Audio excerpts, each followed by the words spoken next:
Kepemimpinan akan menjadi faktor penentu keberhasilan dalam suatu organisasi. Sebab, kepemimpinan menjadi titik pusat adanya perubahan signifikan dalam organisasi.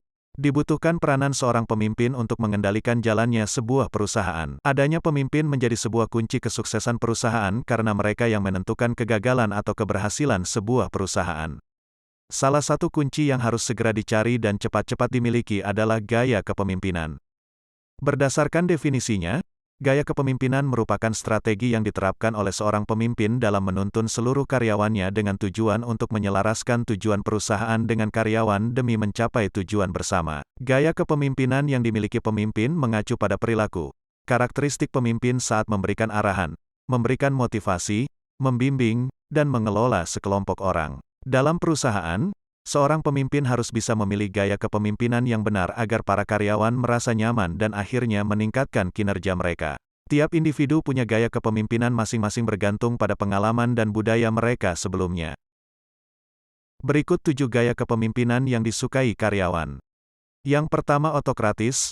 Gaya kepemimpinan pertama yang mungkin kalian sering temukan adalah otokratis. Individu yang memiliki gaya kepemimpinan ini memiliki kuasa dan kendali penuh saat memimpin.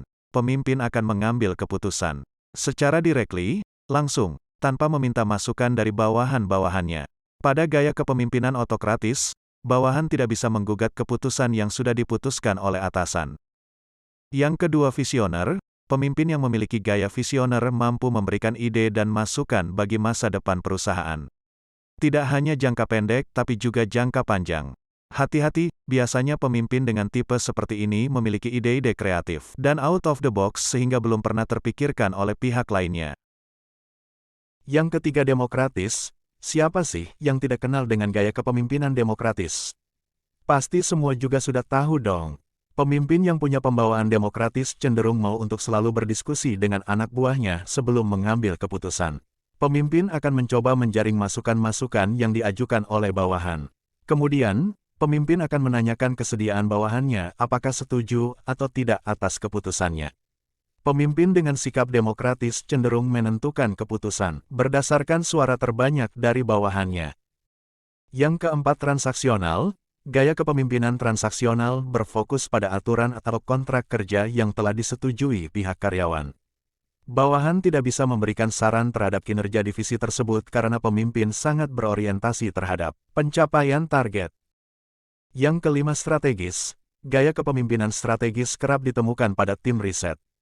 Hal ini disebabkan pemimpin mampu merancang pola dinamis agar sesuai dengan perkembangan pasar. Semua keputusan sudah dipertimbangkan dengan matang karena sebelum keputusan yang diambil sudah didasari dengan data dan fakta. Yang keenam, suportif. Pemimpin yang memiliki pembawaan suportif akan sangat menguntungkan kedua belah pihak. Gaya kepemimpinan ini dinilai menjadi gaya kepemimpinan yang baik.